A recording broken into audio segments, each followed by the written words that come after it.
Welcome to Take Command, a Dale Carnegie podcast, the show where we seek to uncover what leadership means in today's world.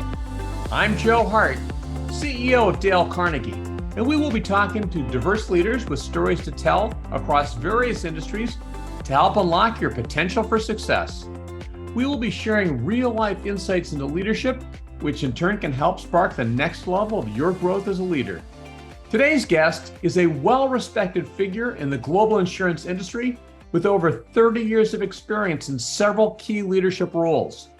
He was Regional Chief Executive for AIA, responsible for leading the business operations in Singapore, Indonesia, Malaysia, Vietnam, India, Thailand, and Sri Lanka. He is the founding CEO of Prudential Vietnam, the Regional Managing Director for Prudential Asia, and in 2005, he was awarded the title of Officer of the Order of the British Empire by Queen Elizabeth II in recognition of his services to the British financial services sector in Vietnam. We are excited to welcome the Group Chief Executive Officer and Executive Director of FWD Group, Huynh Thanh Phong. Well, Phong, thank you for being with me today, and welcome to the Dale Carnegie Take Command podcast. Thank you, Joe. It's a pleasure to be here today. Well, it's a pleasure really to be with you. You are a visionary, particularly in the insurance space. I know you're a builder. You've built a number of really phenomenal companies, including FWD, which is, I understand, one of the fastest growing companies in Asia right now, certainly one of the fastest growing insurance companies. And I know there's a lot that we can learn from you, from your experience, your wisdom. Before we talk about that, tell us a little bit about you, about where you grew up. Were there people or things in your past that really inspired you to be who you are today? In short, I was born in Vietnam. I grew up there for the first 12 years of my life during the war period. And then, as you know, when the Vietnam War ended, there's a wave of boat people that left the country. So I was one of them, and ended up in Hong Kong in the refugee camp, actually. And then we settled in Canada, where I grew up and studied and went to school and university and so on, and start my working career there. And in 92, my company at that time, Manulife, sent me to Asia for a 2 years assignment. And then back to Toronto, you know, the usual corporate career. 30 years later, I'm still there in Asia. So much for planning. We plan things and then they go a completely different way, right? Yep. Many forks in the road, and depend on which side you take. Have you always been flexible when things come up? I mean, how have you approached change or opportunities as you face them? That's a key thing, right? I think you always be prepared. So when opportunities come, you're in a position to take advantage of it and decide what is the right path forward. And there's no such thing as a set plan when it comes to these things anyway, because you cannot predict on possibility. So, Phong, when you think about maybe some of the earlier parts of your life, even as you got ready to embark on your career, who were some of the people who inspired you? I think when I was young, I didn't really think about that. But then as I get older and looking back, it's really my mother. I grew up in a very difficult situation during the wartime. We came from a relatively well-to-do family, but we lost everything several times during the war and after the communists took over. I didn't think about it much when I was a kid, but when I look back, it's remarkable what my mother went through to put food on the table and to put us through school and to support us. The resilience that she has is just incredible. And actually, I wish I had the chance to talk to her more about when she was alive, but she always the one that inspired me the most. It's incredible. Sometimes it is our parents who, when we think about all the different people who we've met, and teachers and people we've worked with and so forth, it's often those people closest to us that made the biggest difference and inspired us the most. You've been a pioneer in the insurance business. You're the first person who actually set the way for the life insurance industry in Vietnam in 1993. Had you always wanted to go into that space? How did you end up in that area? For Vietnam, it's something new. Yes, you're right. And actually, that was one of the things that changed my mind when I spoke earlier to you about how I supposed to be in Asia for 2 years and coming back to Toronto, you know, pursued the corporate career and so on. In 93, as you say, I actually went to Vietnam, accompanied a friend of mine on a business development trip. And the country at that time was quite poor. If you think that number, the per capita income for Vietnam at that time was $200 per annum per capita. And the definition for food poverty, not just poverty, food poverty by the United Nations at that time was $1 a day. Most Vietnamese was well below the food poverty line. When I arrived and I look at it, the reality really hit. Your career, become a chief actuary, a CFO for a corporation, versus what can you do to pitch in and make a difference in a country like Vietnam. And at that time, Vietnam didn't have a life insurance industry. So basically my commitment at that time is let's try to find a way to help. And my way to help, the best thing I can do to help, the thing that I know how to help is to help people with that insurance industry and create jobs and protect people and invest in the infrastructure of the country and so on. That's how it started. Yeah. So what did you do then? What did you do from there? So then I start meeting with the government. And that's when Vietnam just start open up. And most of the senior officials are really, they have this thirsty for knowledge because the country just really literally just opened up. And most of the government officials, the veteran from the war, they might know how to fight the war very well, but in terms of economy and so on, they always want to talk to younger people like me, even though I came from the wrong side of the fence, so to speak. I mean, my dad for the South, and I left the country on the boats and so on. It was a very good conversation about how to develop this particular sector of the economy. So I had a lot of conversation with the various people in the Ministry of Finance and in the government that have to do with developing the country on the economic side. That's how it started. I mean, you and I have talked about life insurance. In my mind, life insurance is such an important thing. It's peace of mind. I know a lot of people don't have it. Why was that such an important part of developing the economy at that time? I mean, it was a way that you could contribute. Why was that something that was so important? The life insurance industry, when it boiled down to it, it's just to collect the premium, the dollar saving from the general population, and then invest it for the long term and then return that long-term saving and investment back to the policyholders in different format. Sometimes it's a death benefit, sometimes it's a disability, sometimes it's health, sometimes it's such an education fund for the kids. We're just a financial intermediary that try to collect on a daily basis a little bit from people and then invest and return the lump sum later. It's one of these industries that create a lot of employment. It's mobilize the saving by the general population and then invest in long-term infrastructure. Given the liability of the insurance product, we tend to look for investment opportunity that last 10, 15, 20 years to match our liability. The life insurance industry has always been the biggest investor when it comes to long bonds, 15, 20 years. And when I arrived in Vietnam, for example, before the life insurance industry, the longest bond would be 5 years. So you have to sit down and go work with the government and create the yield curves, basically, and issue the first 15 years bond for the country. And then you buy most of it yourself through the life insurance company that you own. So there's a lot of factors that really help the economy from a macroeconomic and on the microeconomics in that sense. At the same time, it provides the people with a way to save for the future. So it did play a very important part in the economic development and in individual lives and that type of thing. I know that in 1999, you became the CEO, the first CEO of Prudential in Vietnam. And I'm curious, what were some of the early skills that you possessed that helped you be so successful and to rise to that level at that time? When I talk to young people at the insurance company, the usual question is, how do I become a CEO of an insurance company, right? My answer usually, there are two types of people.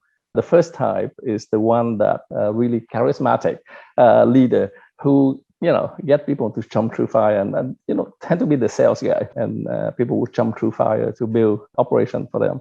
The other type tend to be an actuary who know the technical working of a life insurance company inside out. And you do get the respect because people know that you have the knowledge and the expertise. You can get up there either way. So just be yourself and leverage your strength rather than pretend to be somebody else. I wouldn't be the one that get on stage and make a great speech that people jump through fire for me, but they respect me because they know I know the technical aspect of insurance inside out. It's one of the most important lessons I think anyone can learn really at any stage of their careers, which is you have to be yourself. Sometimes there's such a temptation. We look at other people and we want to emulate those other people, but that's not us. That's not us, exactly. So that's my exact advice to the young people around me. Just be yourself and leverage your strength, understand your weakness, and manage that. The big side benefit of it is you come across as very sincere and genuine. When you try to be somebody else, people will see right through it. You can fool somebody sometime, but not everybody all the time. So there's no point. So true. I mean, just to be authentic, to be ourselves, people can tell, like you said. I'm curious also about the role that, self-confidence played for you. You're going from an actuarial role, which is a technical substantive role, to one which is the CEO is a leadership role. I mean, what was going through your mind to go to that role for Prudential? Were you nervous? Were there challenges that you felt you had to overcome? I got a bit lucky in the sense when I became CEO in Prudential in Vietnam. I used to joke that within the 200 staff that we have, altogether, we have about 20 years of insurance experience, and 15 of that is mine. so you have to inspire that confidence in the people, and they will come to you for answer because this is something very new. The entire country have no expertise on it. They look to you for that guidance. You have to inspire that confidence, that's for sure. I was fortunate. I mean, behind me was a bigger corporation with resources and so on and so forth. The thing is to know who to ask. And prior to starting as a CEO there, I spent a number of years working with many people across Asia. And that network of friends and colleagues that you can count on. I used to share a story that the gentleman now, he's a group CEO now for AIA, the largest insurance company in Asia now.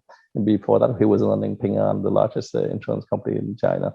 We both working at Prudential at that time. And it has nothing to do with Vietnam, but I need help. And he actually flew down and helped me price all my first generation of product in Vietnam for me, for example, because I need help. He answered that call and get down and help you. So I think by having that relationship over the years and by helping other people when they need you, you can count on the support when you need them in return. So many people talk about, say, networking. And I know networking's got a negative word, but you actively went and worked to build relationships. In other words, you didn't just work on your job. You said, I need to meet other people. I need to build relationships. Was that an intentional thing that you did? For me, it's not really intentional. When I walk into a conference or meeting, I don't have on my checklist that I have to talk to A and B and because I need to network. It's not like that. Again, this boils back down to, again, be yourself. When somebody else need help, reach out and give that hand because you don't count on the people to owe you a debt and help you later. But surprisingly, in life, it usually come back in a very positive way. And I mean, the number of examples that I can share when it comes to something that you did without thinking much about it. And 5-10 years later, the good karma come around. It's just incredible. I mean, so in life, as in anything, just do good and good thing will happen to you.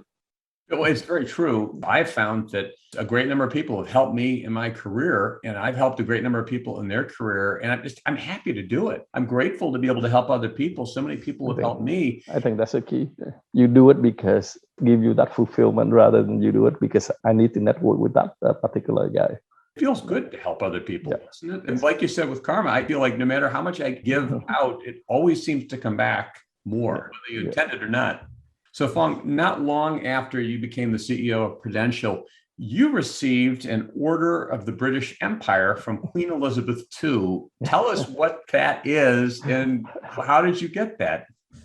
The British system, the way that they don't tell you why, and they don't tell you who recommend. I have my usual suspect in mind, but I think the official reason cited is because my contribution to the bilateral relationship between Britain and Vietnam at that time in building the financial services and to build that bridge. In the late 1990s and early 2000s, the three largest British corporations with a larger operation in Vietnam are Prudential, Unilever, and BP, British Petroleum. So we always play a key role whenever there's a delegation. I mean, when the different prince and princess come into Vietnam for visiting, or when the prime minister or the president of Vietnam go to the UK, we're always part of those conversations. But on the lighter note, I think if you ask a British person what is a OBE stand for, they will say other blokes' effort. Whereas if you get an MBE, which is a level lower, it's my bloody effort. So I always say I really didn't deserve the credit. It's actually another gentleman in my company who did a lot more work in terms of bilateral relationship. So I get the credit, and he actually did a lot of work. But thank goodness, the following year, he also received an MBE, which is my bloody effort. But that was a great honor to get that recognition from the Queen. So, yeah, a great honor indeed, and something that's not given out all that much. And certainly, I know you're very humble about your accomplishments. I want to ask you, in 2013, you set out to really create a new kind of insurance company, and really with a blank piece of paper saying, how do we do something that makes people feel completely different about insurance? You've started with nothing, a concept. You had a vision, and today you've created an organization that is, I believe, in 10 markets in Asia. It's one of the fastest growing companies. Tell us about that experience. What led you to start that company, and what leadership advice do you have for other people as they are growing any kind of an organization? All of us, we work for corporations. We always say, if I have the power, I would do things differently. I wouldn't do that if I were the boss. We all have those thoughts. So, of course, as an insurance professional, I've been working in this field since 1986. And of course, there's many things that you say, if I have the chance, I would do it differently. So in 2012, when I met Richard Lee, the major shareholder for FWD at that time, and he said, hey, Phong, would you want to build a new insurance company? I really jumped at it, because here you are, the chance to really do what you always think, I can do it like this, I can do it like that. I wouldn't do it if I were the boss. You can really put the money where your mouth is and have that chance to really start with a blank sheet of paper. That's the first thing. And then the second thing also, I think, if you look back, there's technology in the early 2000s or in the 1990s. There's many things that we would love to do, but the technology is just not there yet, or too expensive, or it's too slow. In 2012, when I had that conversation, and then Richard's also a very big investor in e-commerce and internet space, we both think it's the right time for that strategy to really incorporate, the new digital technology to make insurance much better for our customers. So those things kind of come together at the right time. And I always joke, even if he doesn't pay me, I'll probably take the job anyway, because how often somebody give you a few $billions and say, hey, go and build a new kind of company the way you want it. That doesn't happen often. Of course, you have to do it. Yeah, that was something you had going for you, which is a few $1 billion to work with, I guess, right? Yes. You've taken that, you've really created something pretty incredible. And I'm just really curious about the leadership lessons. There's a people side, there's a strategy side, there's an execution side. What was the hardest part for you in going from starting that to where you are today? When it comes to insurance, life insurance, especially, the technical part of it is quite simple. The concept, the mathematics side of it has not changed for the last couple 100 years. I mean, if you look at the formula, it's the same in terms of all the calculation. The life insurance, when I explained to Richard Lee, for example, I told him, really, we only need 3 things to build a fantastic insurance group. Number one is we need a lot of capital. And you give me that, because I don't have that. Number 2 is we need licenses, because most of the jurisdiction, you just cannot walk in and create a new life insurance company, because it's touched the lives of millions of consumers. So the government is very protective of it. So it's very regulated. So how do we have those licenses? That's the number 2. And the third thing is the people. And that's my role, to pull together that group of leadership and people around the region. The way I explain to my young staff is we sell life insurance policy. People give us their life saving every month, and we turn around and we give them a promise that costs us 25 cents to print on a piece of paper. And now with the digital, we don't even print a piece of paper. We actually send them an email. So basically, we don't give them anything tangible in return. We only give them a promise. The key of the business is the people that deliver the promise, right? So without those people, you're nothing. It's a people business, really. What are some of the things you look for? You think of all the people you've managed and you've partnered with. What are some of the characteristics you look for? Top couple in people that you're looking to bring to work with you? The technical expertise and so on and so forth, that's a given. That's hygiene for me, right? You must know your domain knowledge. The key thing when I look for in my leadership team is that shared passion. Let's say when you come to FWD to join my team, it's not about, oh, because I get a bit higher pay or because IPO coming up. It's do you truly want to change the way people feel about insurance? Because most of these gentlemen, ladies, they can just walk to another big corporation, multinational, and easily get a very senior job and get well paid. The differentiation for them is actually they truly want to make a difference in terms of changing the way people feel about insurance. That passion must be there. Otherwise, it doesn't work. Within a couple of years, they're going to go to the next highest bidder kind of thing. So we always look for that. The way I build my team, and I always give that advanced health warning to everybody, is I tend to hire people who are very different than me and different from each other. If you look at my team, you don't see a lot of little Fong. No, one Fong is bad enough.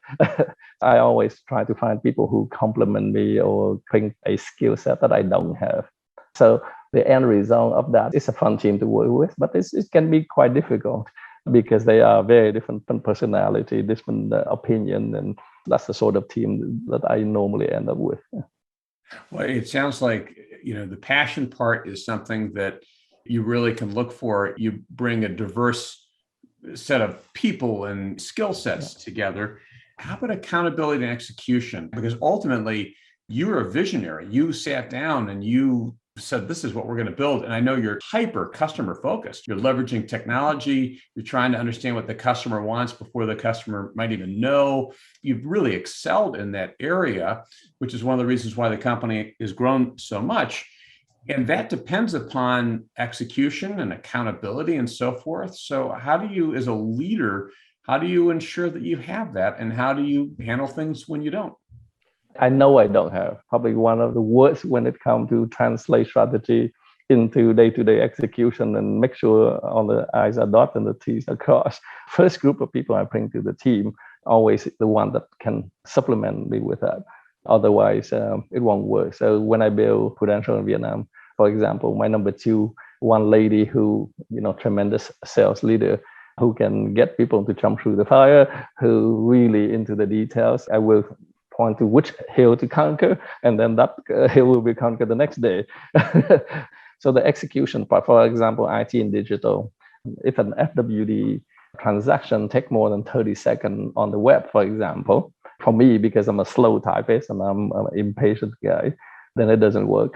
But I need to hire the people who know how to make it work. You always consciously make sure your team, the right people for that. I have no ego. I will be the very first one to say that I'm very stupid in that aspect. That's why you're here. Well, you're very humble. I've interviewed so many great leaders on this podcast, and that's one thing that I've seen in so many of them. They'll say, look, I don't have all the answers. I need to find people who know more than I do.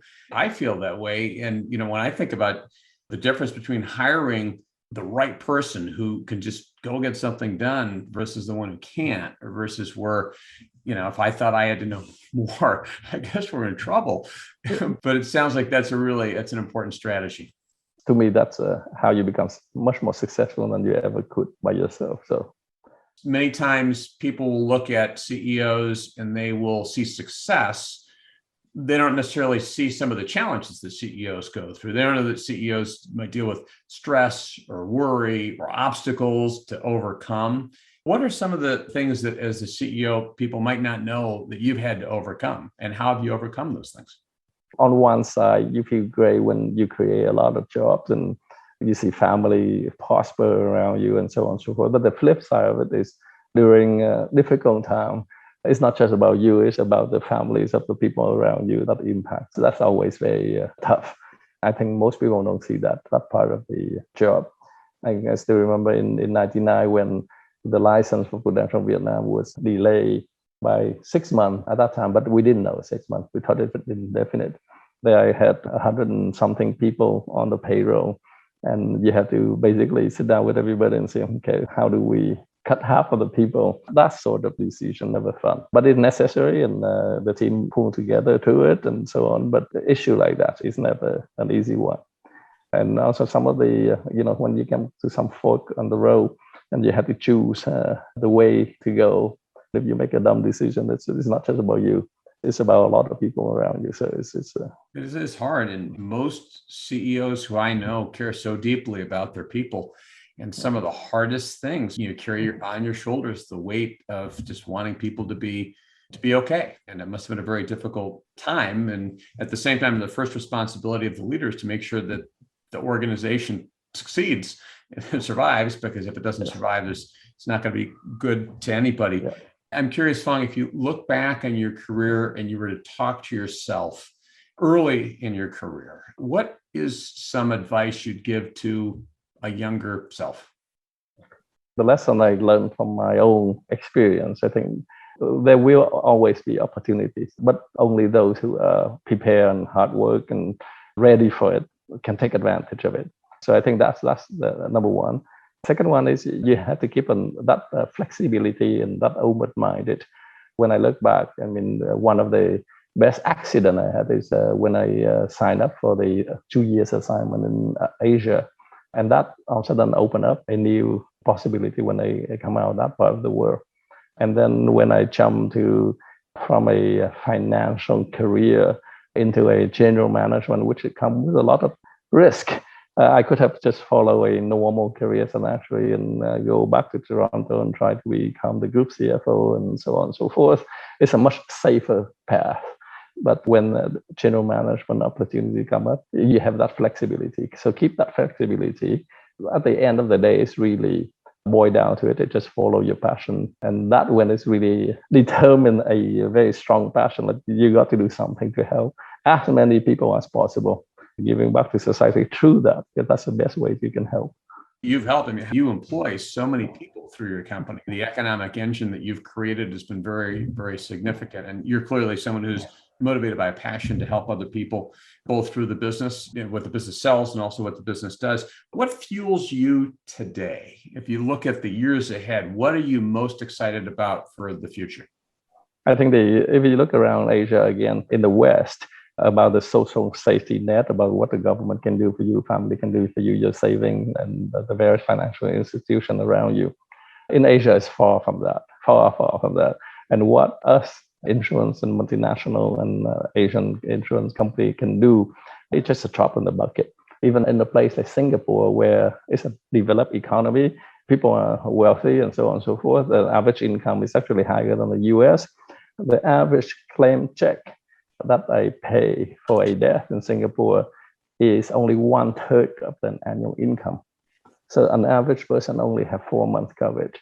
And that is actually really good for Asia. If you look at the Philippines, the average person have about 1 month income protection. 1 month. Imagine what happened to your family if something happened to you. So I think my point here is it's just a drop in our bucket what we have done so far. How do we create some sort of system that can get hundreds of millions into that social safety net? That's something that if you ask me if what excites me or what keeps me going, that's probably the thing around Asia. How do I get more people into that social safety net? It is a safety net. I know you and I were speaking before we started just about, when I was early in my career and I had a young family, one of the first things I said is I've got a life insurance. If God forbid something happens to me, what's going to happen to them? It was an easy decision. It was peace of mind. People don't always look at it that way, but if something happens, you're happy you have it. So Any closing pieces of advice for our listeners? Number one, have that passion to make sure in the morning if you wake up and you don't feel so excited about getting out of bed and go to work, you're in the wrong job. Go do something else because you're wasting your time and you're wasting the company's time if you're not excited about it. And then, very patient and persevere at what you do, because sometimes life throws a lot of things at you. If you're very clear about where you want to go and keep at it, that's important. Last but not least is prepare to for that perspiration, work hard. The harder you work, the luckier you get. Don't need to focus on financial reward and so on and so forth, because those things will come as a side benefit of that.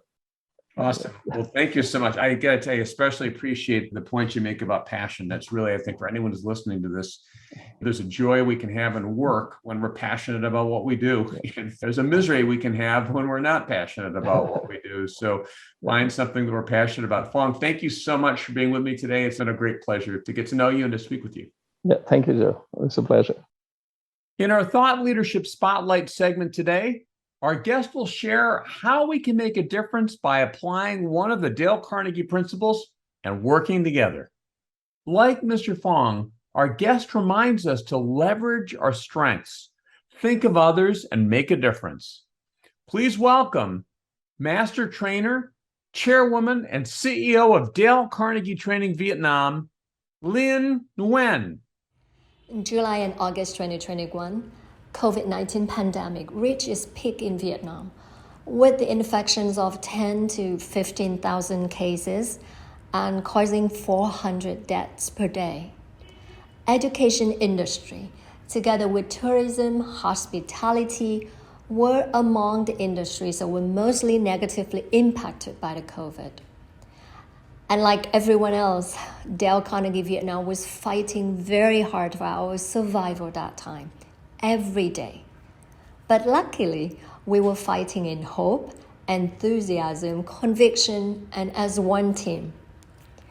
I myself felt a lot for the sharing of Mr. Phong that in obstacles and challenges, we should be ourselves, leverage our strengths, and most importantly, think of others and make a difference. And we did that. We followed the core principle number 4 that we have in the entire network of Dale Carnegie for 110 years of history, which is be sincerely interested in others and care about them with our whole heart. And while most of the companies in the industry chose to lay off the majority of staff, reduce office areas, minimize most operating budgets, or even suspend the operations or go bankruptcy, the management of Dale Carnegie Vietnam chose to keep everything as normal as possible with our own costs. 2 full offices in Ho Chi Minh and Hanoi, and all staff members are kept with uncut salary. And even though we got just half a year revenue in a total period of 2 years, we did achieve to bring peace, engagement, and joy into the team. We were trying our best to think of others in their interest. We were ourselves living with kindness and wholeheartedness and treasure every member we had in our company.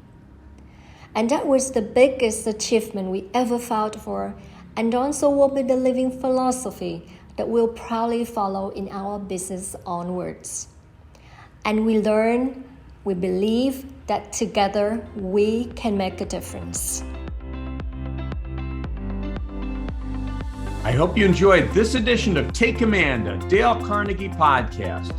Check out our resources page at www.dalecarnegie.com for more research, insight, and tools that will support your success in taking command of your leadership potential. If you enjoyed this episode, please consider rating it and subscribing to us on iTunes, Spotify, Stitcher, or wherever you get your podcasts. As always, thank you for listening, and we look forward to you joining us for the next episode of Take Command, a Dale Carnegie podcast.